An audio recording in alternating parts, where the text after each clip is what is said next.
여러분 안녕하십니까? 포항 MBC 뉴스입니다. 올 여름 장마전선은 북상할 때마다 집중호우를 쏟아붓고 있습니다. 장맛비는 오늘부터 소강 상태에 들었다가 주말에 다시 내리겠습니다. 조주경 기상캐스터입니다.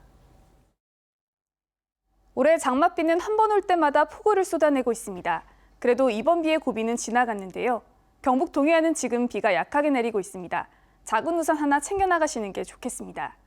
점차 북서쪽에서 찬 공기가 내려오면서 장마전선을 남쪽으로 밀어내고 있습니다. 따라서 오늘 오후까지 비가 오다가 그치겠습니다. 예상되는 강수량은 5에서 30mm 정도입니다. 지금 울릉도와 독도에는 강풍주의보가, 동해 전해상에는 풍랑주의보가 발효 중입니다. 피해 없도록 계속해서 주의하시기 바랍니다. 이어서 지역별 날씨입니다. 오늘 오후까지 가끔 비가 내리겠고 하늘은 종일 흐리겠습니다. 아침 기온은 18도에서 19도로 시작하겠고요. 낮 최고 기온은 21도입니다. 울릉도와 독도도 저녁까지 비가 오겠습니다. 낮 최고 기온은 울릉도 20도, 독도 21도입니다. 동해 전해상에서는 풍랑주의보가 발효 중인데요. 바다의 물결은 최고 4m까지 높게 일겠습니다. 당분간 장마는 쉬어가다가 일요일부터는 다시 비가 오겠습니다. 날씨였습니다. 포스코 포항제철소의 사내 협력업체에서 산재 은폐 의혹이 제기돼 논란인데요. 회사가 산재를 조직적으로 은폐한 정황이 담긴 녹취 파일을 단독 입수했습니다. 장성훈 기자가 보도합니다. 포항제철소 협력업체 직원인 이사무 씨는 지난 2016년 초 크레인 작업 도중 1m 아래 바닥으로 추락해 허리와 목 등을 다쳤다고 말합니다. 이후 요추와 척추 협착을 비롯해 경추장애로 수술을 받는 등 4년여간 병원 치료를 받으면서 2년 넘게 출근을 하지 못했습니다. 특히 사고 1년여 뒤부터는 신경장애 등이 심해져 일상생활이 불가능해졌고 급기야 장애인 판정까지 받았습니다. 팬티 수가 모자르기 시작합니다. 한 20개 사나오면 일주일만에 다 갖다 버려야 될 정도로 이제 대소변이 장애가 오고 그다음 운동 장애가 와가지고 다리를 질질 꺼지고 댕기고. 그러나 이 씨는 뜻밖에도 근로복지공단으로부터 산재 승인을 받지 못했고 서울행정법원도 같은 판결을 내렸습니다. 추락 사고가 아예 발생하지 않았고 병증을 악화시킬 정도로 작업 강도가 높지 않았다고 회사 측이 주장했기 때문입니다. 이 사건은 현재 항소심이 진행 중인데 최근 사건의 기초적인 사실관계를 뒤집는 충격적인 녹취 파일이 나왔습니다. 녹취 파일은 회사 측 고위 간부와의 전화 통화 내용으로 지금껏 회사의 주장과 달리 이 씨가 산재 사고로 다친 사실을 모두 인정합니다. 사고 방금 맞잖아요. 내가 그래 맞아. 맞는 거 맞지. 관련 목격자들하고 어떻게 했는지 자주 지수서 그래 받아줬고. 심지어 산재 은폐 행위가 윗선 지시에 의해 이루어졌고 산재 승인을 방해하기 위해 이 씨의 개인 신상을 비방한 정황도 나옵니다. 우리가 어떻게 그래 쓰겠습니까? 어디서 그걸 시가 그랬다 하더라고. 그럼 이제 사장이 그렇게 났네요? 딱 봐야 그래. 이 씨는 산재 불승인 과정에서 근로복지공단이 자신의 진단 병명을 잘못 기재해 판단 오류를 야기하고 사실과 다른 회사 측의 진술을 확인 절차 없이 받아들였다고 주장했습니다. 병원에 입원을 가 있었는데 회사에서는 그거를 근무했느냐 그렇게 서술해가 적어주는 어떤 사업주 확인서를 근로복지공단은 그런 것도 확인조차 안 하고 근로자 복지가 아닌 사업자 복지공단이 아닌가. 이 씨는 근무 중인 포스코 협력업체에서 산재 사고를 공상 처리한 사례를 다수 확보했다며 공익 차원에서 국가권익위에 고발하겠다고 밝혔습니다. MBC 뉴스 장성훈입니다. 공정거래위원회는 포스코 포항제철소에서 철강 제품을 운반해온 운송업체 7곳이 지난 2001년부터 2018년까지 18년간 가격 담합을 해온 사실을 적발해 과징금 460억 원을 물렸습니다. 이들 업체는 포스코가 2001년부터 철강 제품 운송 용역을 수의계약에서 경쟁 입찰 방식으로 전환하자 담합을 모의하고 입찰 때마다 스프레드 시트 프로그램을 활용해 낙찰 예정사와 가격을 결정한 것으로 드러났습니다. 각 회사에 부과된 과징금은 CJ 대한통운 94억 5,500만 원, 3일 93억 4천만 원, 한진 86억 8,500만 원이며 뒤늦게 담합에 가담한 해동기업은 18억 9천만 원을 물게 됐습니다. 경북 동해안 어민들이 최근 서남해 근해 자망어선의 오징어 원정 조업에 대해 반발 수위를 높이고 있습니다. 선주들과 어민들은 한데 모여 이들 자망어선으로 인한 피해 상황을 공유하며 대책 마련에 들어갔습니다. 박상환 기자가 보도합니다. 서남해 근해 자망어선의 오징어 원정 조업은 생각보다 어업 강도가 매우 높았습니다.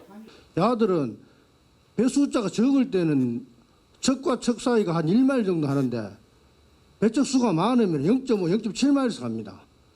체납기어선 어민들은 집어등으로 오징어 어군을 형성하면 자망어선들이 바로 옆에 투망하는 등 횡포에 가까운 조업을 하고 있다며 분노합니다. 1년 종대나 1년 행대나 딱 나오는데 무슨 제한을 안 가놓고 방기를 하면 뭐 거리를 어떻게 둡니까?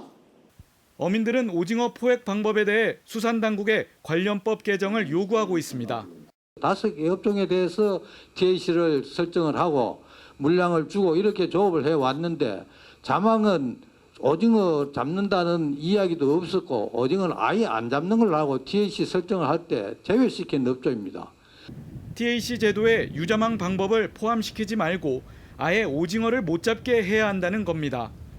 이러한 어업 분쟁이 자칫 지역 갈등으로 이어지진 않을까 우려의 목소리도 제기됩니다.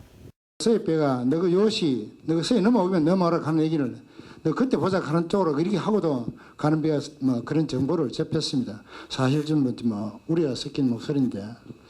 구룡포 선주협회와 근해 체납기 협회 등 5개 단체들은 비상대책위원회를 구성해 수산당국을 상대로 항의 방문 등 실력 행사에 들어가기로 했습니다. MBC 뉴스 박상환입니다. 값싼 인건비와 시장 개척을 이유로 국내 기업들이 해외로 공장을 옮기면서 국내 일자리가 줄었는데요.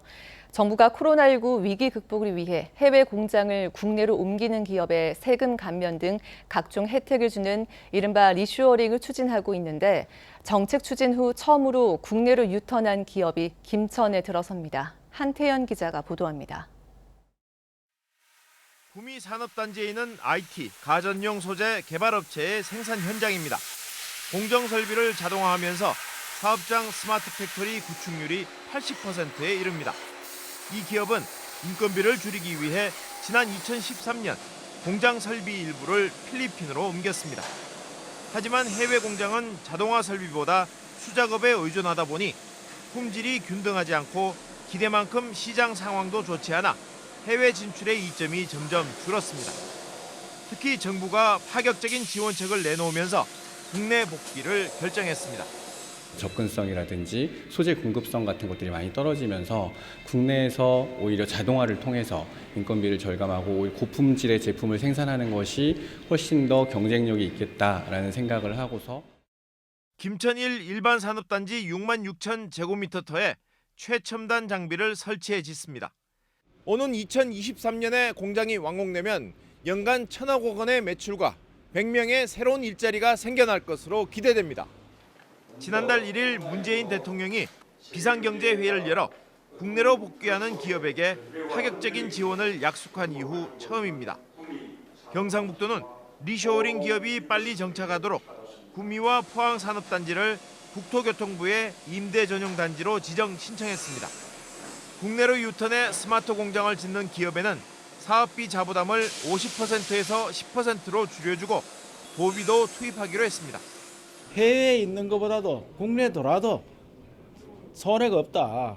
그리고 인건비를 적게 들일 수 있으면서 경쟁력을 갖출 수 있도록 해주는 것이 우리 목적입니다. 운전 자금을 3억 원에서 10억 원으로 더 많이 빌려주고 고용 창출 장려금, 기숙사 임차 지원, 각종 세제 감면 등 할 수 있는 지원책을 다 쏟아붓는다는 전략입니다. MBC 뉴스 한태현입니다. 경주시는 어제 지역 주민 등이 참여한 가운데 안강읍 산대리에 조성한 북경주 체육문화센터 준공식을 개최했습니다. 북경주 체육문화센터는 국비와 시비 등 100억 원이 투입됐고 지하 1층, 지상 2층 규모로 수영장과 체력 단련실, 다목적 강좌실 등을 갖추고 있습니다. 한편 경주시는 낡고 오래된 안강 종합운동장의 인조 잔디와 트랙을 교체했고 관람석 등의 시설도 정비했습니다. 계속 비가 내리면서 경주 보문호 등 지역 저수지의 저수율이 크게 높아졌습니다. 한국농어촌공사에 따르면 도내 386개 저수지의 저수율은 그제 72.8%에서 어제 오후 85% 선으로 올랐고 포항은 71%에서 82%로 그동안 상대적으로 비가 적었던 경주도 63%에서 78% 선으로 올랐습니다. 경주 덕동댐은 75%, 보문호는 83%, 포항 용현지는 그제 70%에서 100%를 보이는 등 이번 비로 만수위를 보이는 저수지가 늘어나게 됐습니다.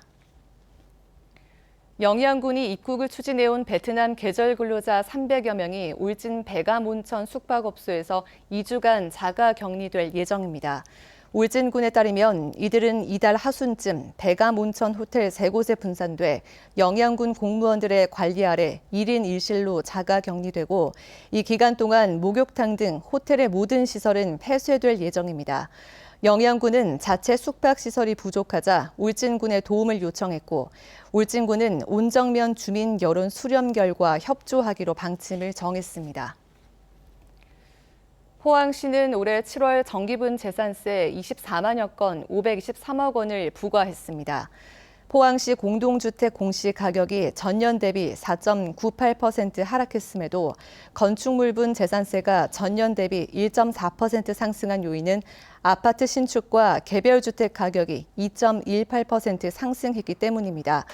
포항시 재산세는 도내 23개 시군 재산세의 19%에 해당하며 포항시 전체 지방세의 14%를 차지합니다.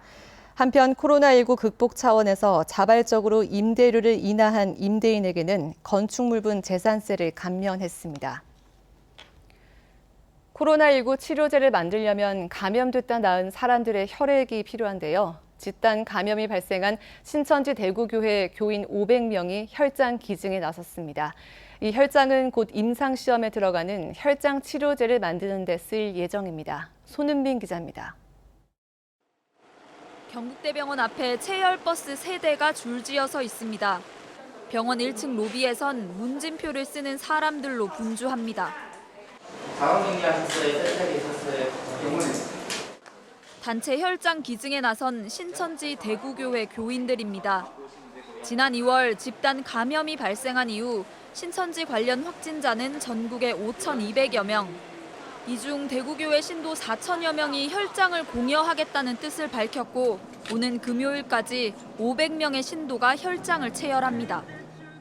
또 의료진들도 많이 애쓰고 잘 보살펴 주셔가지고 무사히 또 별탈 없이 완치가 됐고 또 제일 중요한 건 사람의 생명이니까 그 감사하잖아요. 그래서 그 감사한 마음을 따로 뭐 제가 해드릴 건 없고 제가 할 수 있는 일이니까.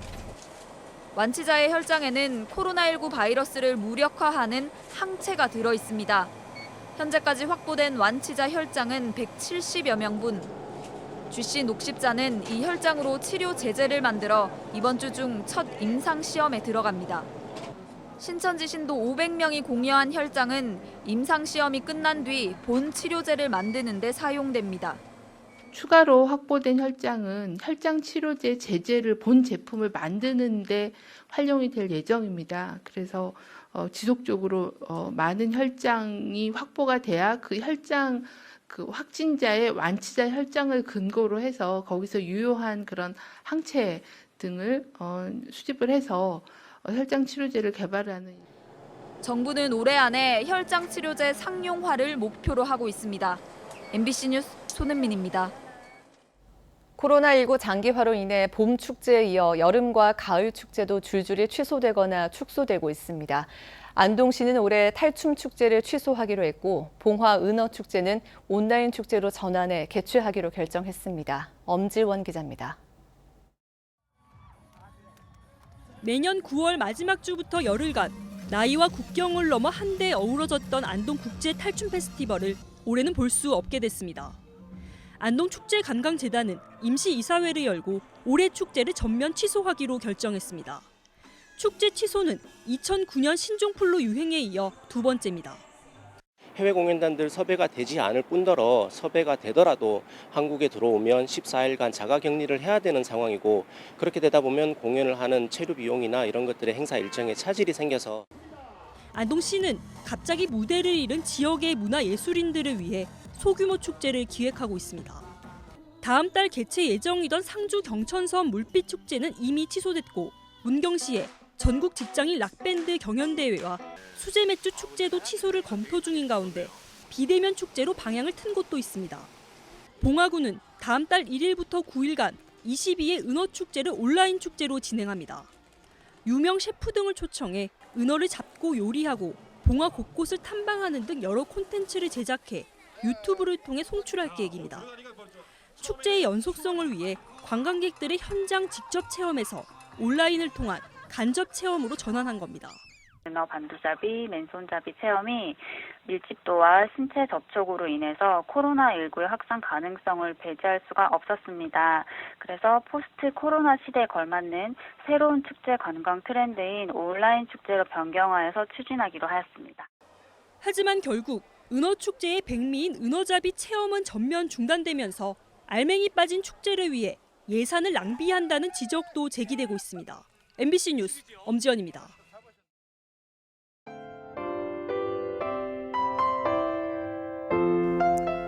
올해 장맛비는 한 번 올 때마다 폭우를 쏟아내고 있습니다. 그래도 이번 비의 고비는 지나갔는데요. 경북 동해안은 지금 비가 약하게 내리고 있습니다. 작은 우산 하나 챙겨 나가시는 게 좋겠습니다. 점차 북서쪽에서 찬 공기가 내려오면서 장마전선을 남쪽으로 밀어내고 있습니다. 따라서 오늘 오후까지 비가 오다가 그치겠습니다. 예상되는 강수량은 5에서 30mm 정도입니다. 지금 울릉도와 독도에는 강풍주의보가, 동해 전해상에는 풍랑주의보가 발효 중입니다. 피해 없도록 계속해서 주의하시기 바랍니다. 이어서 지역별 날씨입니다. 오늘 오후까지 가끔 비가 내리겠고 하늘은 종일 흐리겠습니다. 아침 기온은 18도에서 19도로 시작하겠고요. 낮 최고 기온은 21도입니다. 울릉도와 독도도 저녁까지 비가 오겠습니다. 낮 최고 기온은 울릉도 20도, 독도 21도입니다. 동해 전해상에서는 풍랑주의보가 발효 중인데요. 바다의 물결은 최고 4m까지 높게 일겠습니다. 당분간 장마는 쉬어가다가 일요일부터는 다시 비가 오겠습니다. 날씨였습니다. 이상으로 포항 MBC 뉴스를 마칩니다. 여러분 고맙습니다.